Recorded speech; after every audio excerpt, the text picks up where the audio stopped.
பண்பாடு என்றால் என்ன என்கிற ஒரு கேள்வி உண்டு. ரொம்ப எளிமையாக சொல்கிறேன். இது காதலர் தினம் வேறு. இந்த காதலர் தினத்தில் ஒரு காதல் கவிதையோடு உங்களுக்கு பண்பாடு என்கிற புரிதலை தந்து அதற்கு பிறகு நான் உரைக்குள் செல்ல ஆசைப்படுகிறேன். இப்போ நீங்கள் பண்பாடு குறித்து உலகத்தில் அறிஞர்களுடைய பல்வேறு வகையான வரையறைகள் உண்டு. சுருக்கமாக சொல்வதென்றால் ஒரு தனி மனிதரின் அனுபவம் அல்லது பல மனிதர்களின் அனுபவம் ஒரு தலைமுறையிலிருந்து அடுத்த தலைமுறைக்கு கடத்தப்படுகிற போது பண்பாட்டின் முதல் செங்கல் உருவாக்கப்படுகிறது. ஜெயபாஸ்கரன் பின்னாடி கொஞ்சம் அமைதியாக இருந்தால் நல்லா இருக்கும். நடனமாடுகிற போது எதை பற்றியும் கவலைப்படாமல் நடனமாடுகிறவன் ஆடிக்கொண்டே இருக்கலாம். கர்நாடக இசை கச்சேரி முன்னால் இருக்கக்கூடிய பார்வையாளர்களை பற்றி கவலைப்படாமல் பாடிக்கொண்டே இருக்கலாம். பேச்சு அப்படி இல்லை. ஒரு சிறிய அசைவு கூட பேச்சாளரை பாதிக்கும்.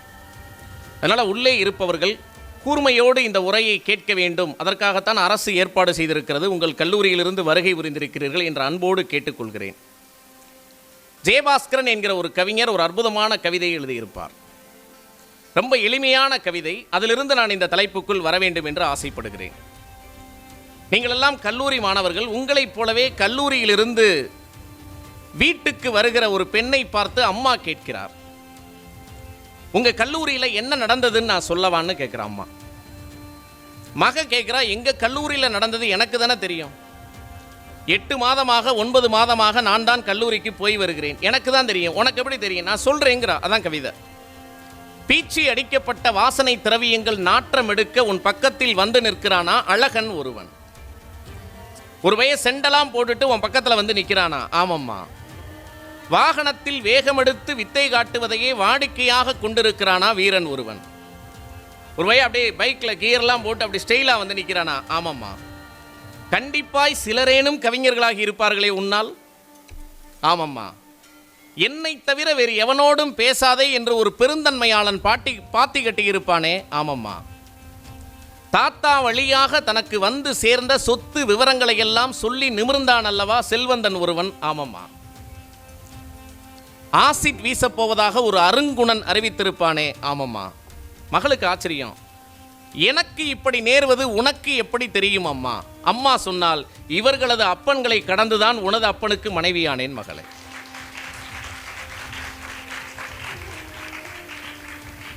அம்மாவுக்கு நேருகிற போது அது அனுபவம். பல தலைமுறைகளின் அனுபவம் ஒன்று சேர்ந்துதான் பண்பாடு என்கிற ஒன்று உருவாகிறது. இப்ப 21ஆம் நூற்றாண்டில் இளையோர் பண்பாடு என்கிற கேள்வி வருகிற போது தமிழ்நாட்டு இளைஞர்கள்னு வைத்துக் கொள்ளலாம். எந்த பண்பாடு? ஏன்னா நாம நினைப்பது போல் பண்பாடு என்பது ஒற்றைப்படையானது கிடையாது. நீங்க நிறைய பேர் நினைச்சிட்டு இப்ப உலகம் முழுக்க ஒரு பண்பாடு என்ன தெரியுமா? உலகம் முழுக்க எல்லா நாட்டிலும், அது ரஷ்யாவாக இருந்தாலும் சரி, அமெரிக்காவாக இருந்தாலும் சரி, அல்லது வேறு எந்த தேசமாக இருந்தாலும் சரி, உலகம் முழுவதும் நீடிக்கக்கூடிய ஒரு பண்பாடு என்னவென்றால், இளைஞர்கள் பண்பாடு இல்லாமல் இருக்கிறார்கள் என்று திரும்ப திரும்ப பேசுவதுதான் ஒரு பண்பாடாக இருக்கிறது. எல்லா நாட்டிலையும் இளைஞர்கள்ட்ட பண்பாடு போச்சு. இது நான் 80s கிட்டு, நீங்க 20s கிட்டு, ஐயா மாதிரி ஆட்கள்லாம் 60s கிட்டா இருக்கலாம், 70s கிட்டா இருக்கலாம். அப்ப இருந்து இதே குரல் தான். 1940 ஒருத்தர் சொல்லியிருப்பாரு, இளைஞர்கள்ட்ட பண்பாடே இல்லைங்க. 60 ஒருத்தர் சொல்லுவாரு, இன்னைக்கு இருக்கிற பசங்க மாதிரி மோசமான ஒரு ஆளை இந்த உலகத்தில் பார்த்ததே இல்லை. இப்போ 2020 சொல்லிட்டு இருக்கோம். நீங்க சொல்ல போறீங்க இன்னும் 25 வருஷம் கழிச்சு. இந்த 2030க்கு பிறகு பிறந்ததுக்கெல்லாம் மனுஷனே கிடையாது. நீங்க சொல்லுவீங்க அப்ப நரைகூடி கிளப்பருவம் எய்தி அந்த மாதிரியான ஒரு காலகட்டத்தில் சொல்வதற்கு வாய்ப்பு இருக்கிறது. ஒரு எளிய கேள்வியை கேட்டு பாருங்க. இப்ப நமக்கு ஒரு பண்பாடு இருக்கிறது என்று நாம் நம்புகிறோம். அது எந்த பண்பாடு? மொழி என்று பார்த்தால் தமிழ் பண்பாடா, அல்லது நீங்கள் வாழுகிற வட்டாரத்திற்கென்று ஒரு பண்பாடு இருக்கும்?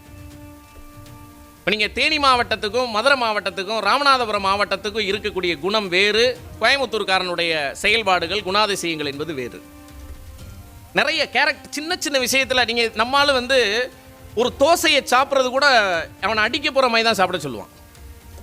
கோயம்புத்தூர்காரன் பயங்கர கோவம் அடிக்க போகிறது கூட, இங்கே பாருங்க எனக்கு கோவம் வந்துச்சுன்னா உங்களை கொண்டு போடுவனுங்கன்னு மரியாதையாக பேசுவான். ஒரே நிலத்தில் வெவ்வேறு விதமாக உணர்வுகள் வெளிப்படுகிறது. அப்போ நிலம் சார்ந்த, இடம் சார்ந்த, வட்டார வழக்கு சார்ந்த பண்பாடு தான் பண்பாடா, அல்லது நீங்கள் பேசுகிற மொழி சார்ந்த தமிழ் பண்பாடு தான் பண்பாடா, அல்லது நாம் வாழுகிற இந்திய ஒன்றியத்திற்கு சில பொதுவான பண்பாடுகள் காலப்போக்கில் உருவாகி வந்திருக்கின்றன, இந்திய பண்பாடு என்பது உங்கள் பண்பாடா, அல்லது தெரிந்தோ தெரியாமலோ விரும்பியோ விரும்பாமலோ பெற்றோர்கள் வழியாக நாம் ஒரு மதத்தை பின்பற்றுகிறோம். நான் ஒரு தடவை அந்த மதமாற்ற தடை சட்டம் வந்தபோது, நான் பள்ளி மாணவன், கல்லூரி மாணவன், அப்போ நான் பேசினேன். மதமாற்ற தடை சட்டத்தில் கைது செய்ய வேண்டும் என்று ஒரு சட்டத்தை அரசு கொண்டு வந்தபோது நான் விளையாட்டாக சொன்னேன், மதமாற்ற தடை சட்டத்தில் கைது செய்யத்தான் வேண்டும். யாரன்னா ஒவ்வொரு பெற்றோர்களையும். ஏன்னா எந்த மதமும் இல்லாமல் பிறக்கிற குழந்தைகளை தங்கள் மதத்தில் சேர்ப்பவர்கள் யார் என்றால் உலகத்தில் பெற்றோர்கள் தான். அப்ப நீங்கள் விரும்பியோ விரும்பாமலோ தெரிந்தோ தெரியாமலோ ஒரு மதத்தை பின்பற்றுகிறீர்கள் அல்லது அந்த மதத்திற்குள் தள்ளப்படுகிறீர்கள். மதத்தின் பண்பாடு என்பது உங்கள் பண்பாடா? அப்புறம் இதெல்லாம் தாண்டி இன்னொரு கேள்வி கேட்கலாம். உலகம் முழுவதும், இந்த சத்தத்துக்கு இதுதான் காரணம், கொஞ்சம் கவனமாக கொடுங்க. உலகம் முழுவதிலும் இன்றைக்கு பெண்களுக்கென்று தனித்து சில விஷயங்கள் வலியுறுத்தப்படுகின்றன எல்லா காலகட்டத்திலும். அப்போ நீங்கள் பிறந்த பாலினம் சார்ந்து உருவாகக்கூடிய பண்பாட்டில் உங்களை நீங்கள் அடையாளப்படுத்திக் கொள்ள முடியுமா? இப்போ வீட்டில் நீங்கள் பார்க்கலாம், வெண்ணிலாவுடைய கவிதை உண்டு. வாசலில் 2 கிடக்கும், ஒன்று ஹிந்து பேப்பர், இன்னொன்று பால் பாக்கெட். ஹிந்து, ஒரு சின்ன குழந்தை ஹிந்து பேப்பரை எடுத்து கொண்டு போய் அப்பாட்டையும் பால் பாக்கெட்டை எடுத்து போய் அம்மாட்டையும் கொடுக்கக்கூடிய இந்த பண்பாட்டை குழந்தைக்கு கற்றுக் கொடுத்தது எது? அப்போ நீங்கள் பண்பாடுங்கிறது இவ்வளவு சிக்கலான கேள்விகளை உடையது. ஆனால் நம்ம அதெல்லாம் தெரியாமல் மீசையை முறுக்கி ஒரு பெருமிதத்தோடு அலைவதை மட்டுமே பண்பாடு என்று கருதி கொண்டிருக்கிறோம். அதில் இந்த 21ஆம் நூற்றாண்டு இளைஞர்கள் இருக்காங்க இல்லையா, இதில் ஒரு ப்ளஸ் இருக்கு. எல்லா பண்பாடுகளும் ஒரு அர்த்தத்தில் மிக ஆழமான, மிக தத்துவார்த்தமான, மிக உண்மையான விஷயங்களை கொண்டவை. இன்னொரு அர்த்தத்தில் ஒவ்வொரு தனி மனிதனுக்கும் பண்பாடு என்பது ஒரு சுமை. இது 2 விஷயங்கள் இருக்கு. இந்த 2 விஷயத்தில் 2K கிட்ஸ் எதில் நீங்கள் ஆசீர்வதிக்கப்பட்டவர்கள் என்றால், உங்களிடத்தில் பலரிடத்தில் பண்பாட்டின் சுமை என்பது கொஞ்சம் கூட இல்லை. ஆனால் என்ன மைனஸ்னா, பண்பாடு என்கிற புரிதல் குறித்த வாசிப்போ அல்லது என்னுடைய பண்பாடு எது என்று தேடுகிற ஆர்வமோ அதை பற்றிய தொடர் விவாதங்களோ இன்றைய தலைமுறையிடம் குறைவு. அதனால நீங்க இதை இந்த எப்பயுமே பின்னவீனத்துவம் இருக்கிறது. நம்முடைய வாழுகிற காலம் பின்னவீனத்துவ காலம். இந்த காலத்தில் ஒரு அற்புதமான விஷயம் உண்டு. எந்த ஒரு அதிகாரமும் உச்சபட்சத்தில் எந்த ஒரு தத்துவமும் ஒரு அதிகார மையமாக மாறி கோலோச்ச முடியாது பின்னவீனத்துவ காலத்தில். இது ஒரு பிளஸ். ஆனால் மைனஸ் என்னன்னா, எந்த விதமான தத்துவமும் இல்லாத போது இன்றைக்கு இருக்கக்கூடிய இளைஞர்களை சர்வசாதாரணமாக மிக எளிமையாக மோசமான விஷயங்களின் பக்கம் தள்ளி சென்று விடக்கூடிய வாய்ப்புகள் உண்டு. இந்த 2க்கும் நடுவில் தான் நீங்கள் இருக்கீங்க. அப்போ நம்முடைய பண்பாடு எது? முதல்ல பண்பாடுனா என்ன?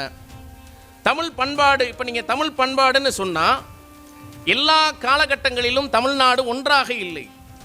விளையாட்டாக ஒரு செய்தி படித்தேன். தஞ்சாவூர்லேருந்து ஒருத்தன் போய் சென்னை ரயில்வே ஸ்டேஷனில் இறங்கியிருக்கான். ரயில்வே ஸ்டேஷனில் ஒருத்தன் வந்து அவன் நெஞ்சு சட்டையை பிடிச்சிட்டான். எங்கேருந்துடா வர்றேன்னு கேட்டான். தஞ்சாவூர்லேருந்து. தஞ்சாவூர்னா நீ சோழ நாட்டுக்காரன், நான் சென்னை பல்லவ நாட்டு பகுதியை சேர்ந்தவன், அந்த காலத்தில் எங்கள் மேலே படையெடுத்திருக்கீங்க, நெஞ்சு சட்டையை பிடிச்சிட்டான். இவன் சொன்னான், நான் எங்கடா படையெடுத்தேன்? நான் ட்ரெயினில் வர்றப்ப சாதாரணமாக வந்துட்டு இருந்தேன், எனக்கு அதுக்கு என்ன சம்பந்தம்? நான் நேற்று தான் ஹிஸ்ட்ரியில் படித்தேன், நீ தான் படையெடுத்த. இந்த நிலம் என்பது பல்வேறு அரசுகளாக இருந்திருக்கிறது. அப்போ தமிழ் பண்பாடு என்றால் என்ன, இந்திய பண்பாடு என்றால் என்ன, அல்லது ஒவ்வொரு மதத்தின் பண்பாடு என்றால் என்ன, இதில் எந்த பண்பாட்டில் நாம் இருக்கிறோம், இந்த பண்பாடுகள் எல்லாம் தனியாக இருக்கின்றனவா அல்லது கலந்திருக்கின்றனவா என்கிற வாசிப்பும் கேள்வியும் மிக முக்கியமானது. இப்படி யோசிச்சு பாருங்க. ஒரே ராமாயணம். வால்மீகி வடமொழியில் ராமாயணத்தை எழுதினார், கம்பர் தமிழில் கம்பராமாயணத்தை எழுதினார். நீங்கள் வால்மீகி ராமாயணம் கம்பராமாயணம் 2யுமே எடுத்து மிக ஆழமாக வாசிக்கலாம் தேவையில்லை. மேலோட்டமாக 2யும் தெரிந்தவர்களிடத்தில் சில எளிய கேள்விகளை கேட்டாலே ஒரு விந்திய மலைக்கு அப்பாலும் இப்பாலும் மிகப்பெரிய வித்தியாசம் இருப்பதை நீங்கள் உணர முடியும். ஒரு சின்ன உதாரணம் சொல்கிறேன்.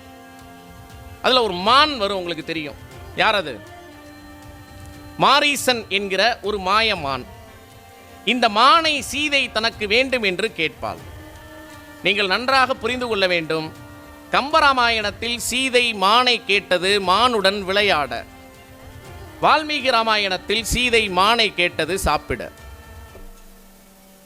ஏன்னா வால்மீகி ராமாயணத்தில் ராமனும் சீதையும் அசைவ உணவு சாப்பிடுகிறவர்கள், கம்பராமாயணத்தில் ராமனும் சீதையும் சைவ உணவு சாப்பிடுகிறவர்கள்.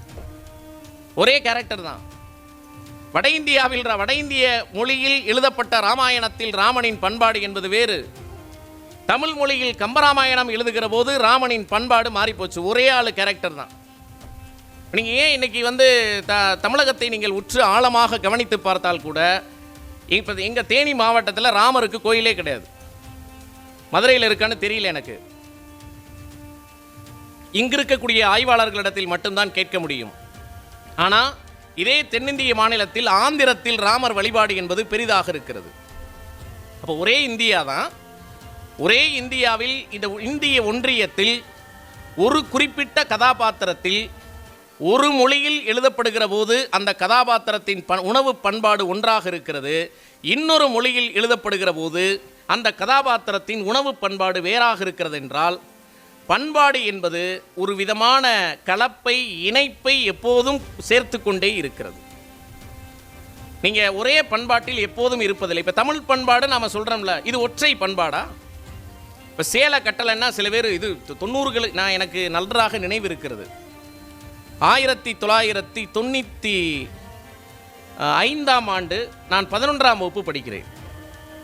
அப்போ தான் எங்கள் ஸ்கூலுக்கு சுடிதார் வருது. அது வரைக்கும் பொம்பளை பிள்ளையெல்லாம் தாவணியில் தான் வந்துட்டு இருந்தாங்க. எங்களுக்கு ட்ரெஸ் மாறலை, அந்த வருத்தம் எங்களுக்கு. ஏன்னா வெள்ளை கலர் சட்டையும் காக்கி கலரில் 9th படிக்கிற 8th வரைக்கும்னா ஒரு டவுசரை போட்டு சில பேர் வளர்ந்த பையன் டவுசரோடு வருவான். அதுக்கப்புறம் ஃபேண்ட்டு மாறுச்சு. எங்கள் கலர் மாறலை. பொம்பளை பிள்ளைகளுக்கு தாவணியில் இருந்த கலர் ஒரு மாதிரி செங்க கலர், சுடிதார் கொஞ்சம் அழகாக இருந்தது. நமக்கு ஏதாவது வேறு ட்ரெஸ்ஸு மாறி இருக்கலாமோங்கிற வருத்தம் இருந்தது. ஆனால் நீங்கள் ரொம்ப காலமாக இப்போ வரைக்கும் கூட திரும்ப திரும்ப சொல்லிகிட்டு இருக்கோம், சேலை என்பது தமிழ் பெண்களின் பண்பாடு. எப்போ இருந்து? யார் சொன்னா? நீங்கள் இன்றைக்கி சுடிதாருங்கிறது எவ்வளோ வசதியான உடையாக இருக்கிறது. உண்மையிலே ஒரு அற்புதமான மிக உன்னதமான ஒரு உடை சுடிதார். பெண்களுக்கு அவ்வளோ வசதியாக இருக்குது. ஆனால் அந்த சுடிதார் இப்போ வந்ததில்லை. சுடிதார் எப்போ வந்தது தெரியுமா? அவுரங்கசீப்பினுடைய மகள் குதிரை ஏறுவதற்காக கண்டுபிடித்த உடைதான் சுடிதார். அவுரங்கசீப்பினுடைய மகள் ரோசனாரா குதிரை ஏறுவதற்காக ஆடை வல்லுநர்கள் மேலே ஏறி உட்கார்வதற்கு ஒரு சரியான உடை வேண்டும் என்பதற்காக கண்டுபிடிக்கப்பட்ட உடைதான் சுடிதார். அப்போ நீங்கள் சேலை அணிவது தமிழ் பண்பாடு, சுடிதார் போடுவது தமிழ் பண்பாடு இல்லை என்கிற ஒரு வரையறையை வைத்துக்கொண்டு இந்த 21ஆம் நூற்றாண்டு இளைஞர்கள் எல்லாம் தமிழ் பண்பாட்டை மீறிவிட்டார்கள்னு சொல்லிட முடியுமா? ரொம்ப எளிய விஷயம்.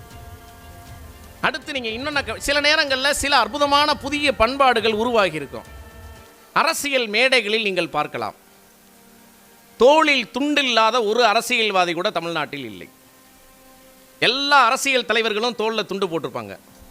அந்த துண்டை இழுத்து விட்டு பேசுகிற ஆட்கள் உண்டு. வைகோலாம் அப்படி பின்னாடி அப்படி போட்டு ரொம்ப நீளமாக போட்டிருப்பார். கலைஞர் துண்டு போட்டிருப்பார், வைகோ துண்டு போட்டிருப்பார், பேச்சாளர் நாஞ்சில் சம்பத் அவர்கள் துண்டு போட்டிருப்பார்.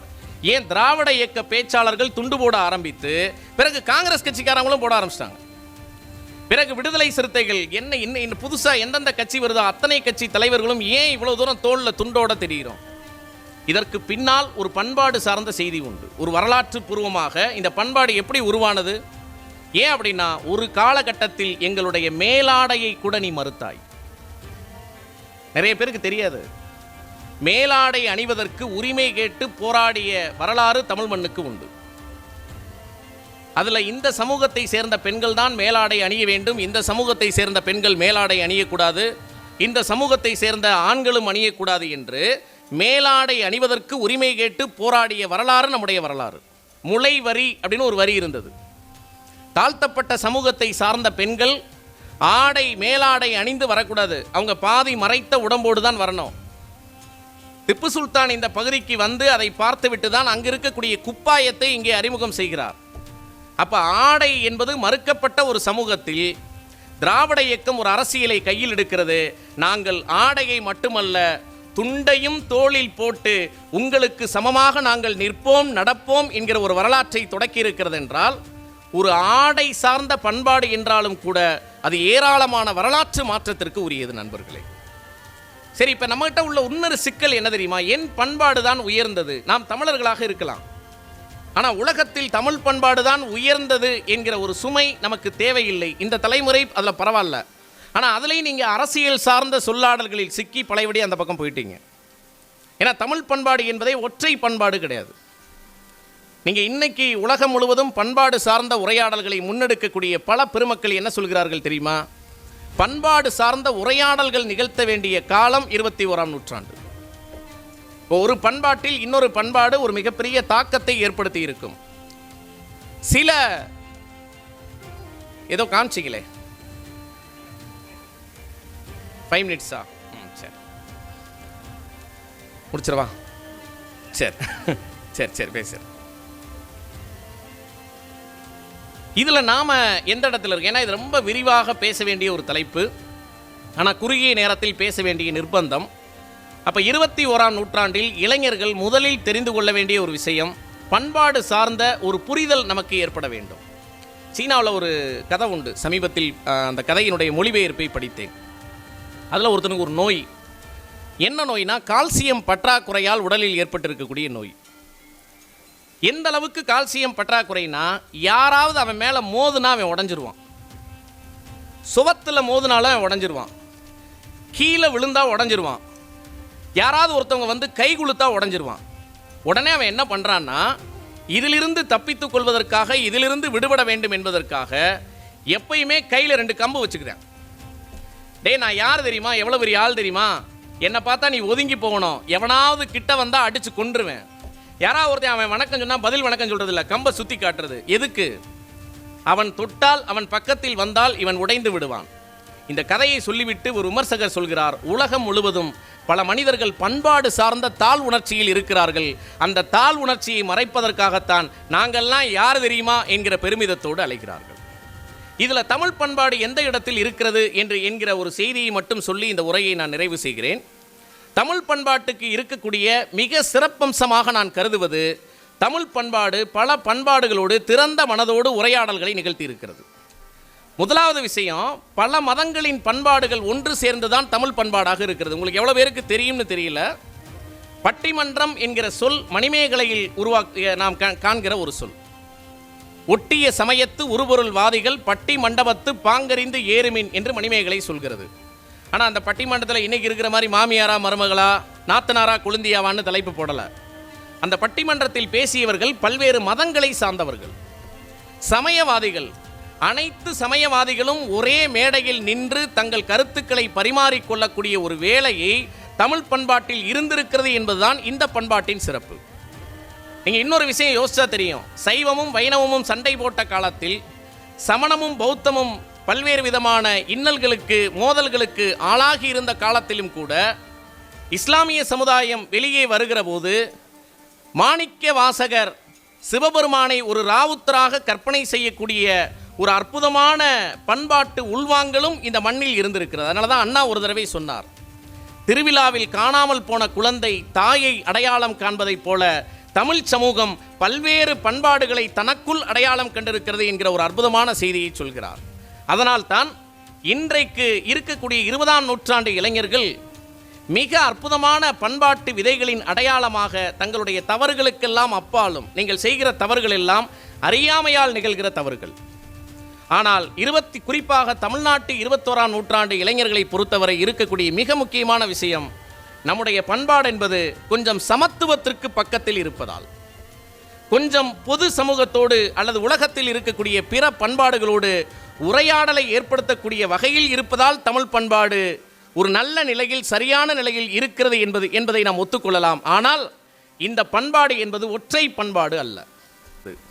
இன்னைக்கு திராவிட அரசியல் தன்னுடைய கூர்மையை இழந்து வருகிற காலத்தில் பிள்ளைகள் ஒன்றை மட்டும் நீங்கள் கவனத்தில் கொள்ள வேண்டும், மொழி சார்ந்து இங்கு உருவாகிற அரசியலோ பண்பாடோ ஒற்றைத்தன்மை கொண்டுவிடக்கூடாது என்கிற ஒரு கூர் உணர்வு உங்களுக்கு இருக்க வேண்டும். ஏனென்றால் தமிழ் பண்பாடுதான் உலகத்தில் இருக்கக்கூடிய பல பண்பாடுகளை விட நாம் அறிந்த வகையில், வாசித்த வகையில் பல்நோக்கிற்கு இடம் கொடுக்கக்கூடிய பண்பாடாக இருக்கிறது. அந்த பண்பாட்டின் கூருணர்வை நீங்கள் வாசித்தலின் வழியாக பெற வேண்டும். பண்பாட்டின் சுமையை நீங்கள் உதிர்த்திருக்கிறீர்கள். ஆனால் பண்பாடு சார்ந்த பல்வேறு விதமான அடையாளங்களின் வாசிப்பை பல்வேறு பண்பாடுகள் ஒருங்கிணைந்து அவற்றின் அழகு மிக சிறப்பாக இருக்கக்கூடிய ஒரு உன்னத தன்மையை நோக்கி நீங்கள் நகர வேண்டும் என்பதை மட்டும் இந்த கருத்தரங்கத்தில் சொல்கிறேன். கடைசியாக ஒரு செய்தி. உலகம் முழுவதும், குறிப்பாக தமிழ் சமூகத்தில் ஒரு பண்பாட்டை அடையாளம் காண்பதற்கு, ஒரு குறிப்பிட்ட காலகட்டத்தில் ஒரு பண்பாடு எப்படி முக்கியத்துவம் பெற்றது என்பதற்கு பல வரையறைகளை வைக்கிறார்கள். அதில் ரொம்ப முக்கியமானது திருமணம். எதை வைத்துக்கொண்டு பெண்கள் மணமகனை தேர்வு செய்கிறார்கள் என்பது ஒரு பண்பாட்டினுடைய மிக முக்கியமான அம்சம். உடனே நீங்க சொல்லிடலாமா, சரி தமிழ்நாட்டில் எல்லா காலத்திலையும் ஒரே மாதிரியா? இலக்கியங்கள் தான் அதுக்கு சான்று. இப்படி யோசிச்சு பாருங்க. கலித்தொகையில் மாப்பிள்ளையை எதை வச்சு தேர்ந்தெடுத்தாங்க? எவன் மாடை பிடிக்கிறானோ, அதுக்கு முன்னாடி குறிஞ்சி நிலத்தில் இன்னும் கொடூரமான விலங்குகளை கொண்டிருப்பான், எவன் மாட்டை அடக்கிறானோ அவன் தான் மாப்பிள்ளை. வீரம்தான் முக்கியம். கொல்லேற்று கோடஞ்சுவானை கனவினும் புல்லால் ஆயர் மகள். மாட்டு கொம்புக்கு பயப்படுற வயல கனவுல கூட கட்டி அணைக்க மாட்டான் ஆயர் குலப்பெண். இது சங்க காலத்தின் பண்பாடாக இருந்திருக்கிறது. பக்தி இலக்கிய காலம் வருகிற போது ஆண்டாள் பாடுகிறாள், ஊனிடை ஆழி சங்கு உத்தமர்க்கென்று உன்னித்தெழுந்த என் தடமுலைகள் மானிடவர்க்கென்று பேச்சுப்படில் வாழக்கிள்ளேன் கண்டாய் மன்மதனே. என்னுடைய ஆசை, என்னுடைய காதல் என்பது கடவுள் மீது இருக்கிறது. மனிதர்களுக்குத்தான் இந்த உடம்பு என்றால் நான் வாழவே மாட்டேன் என்று மன்மதனிடம் முறையிடுகிறாள். அப்ப பக்தி. கதருடை அணியானை கனவிலும் நான் நினைக்க மாட்டேன் என்று ஒரு தேசிய கவிஞர் எழுதுகிறார். அப்ப 20ஆம் நூற்றாண்டின் தொடக்கத்தில் தேசியம் மையம் பெறுகிறது. பாரதிதாசன் ஒரு கவிதை எழுதுகிறார், நோய் மதக்கூறு கொண்டானை நுண்ணறிவு இல்லானை தாய்மொழி பற்று இல்லானை தையல் நான் மணக்க மாட்டேன். மதவெறி உள்ளவன, மொழியின் மீது பற்று இல்லாதவனை, ஒரு விதமான நோய்க்கூறுகள் கொண்ட மனிதனை பெண்ணாகி நான் மணக்க மாட்டேன் என்று பாரதிதாசன் சொல்லுகிறார். இந்த நூற்றாண்டில் திருமணம் குறித்த தேர்வு 20ஆம் நூற்றாண்டு தமிழ் இளைஞர்களிடத்தில் எப்படி இருக்கிறது என்கிற சிந்தனையை நான் உங்களிடத்திலே விட்டுவிடுகிறேன். ஒரு புறத்தில் சமத்துவம் சார்ந்த தேர்வுகளுக்கு சட்டமும் நாம் கற்றறிகிற அறிவும் வாய்ப்பு தரக்கூடிய அதே சூழலில் வேறு எப்போதையும் விட நவீன தொழில்நுட்பம், அதன் துணை கொண்டு நீங்கள் மீண்டும் அகமண முறைக்குள் மட்டும்தான் இருக்க வேண்டும் என்கிற நிர்பந்தம் இன்னொரு பக்கம்.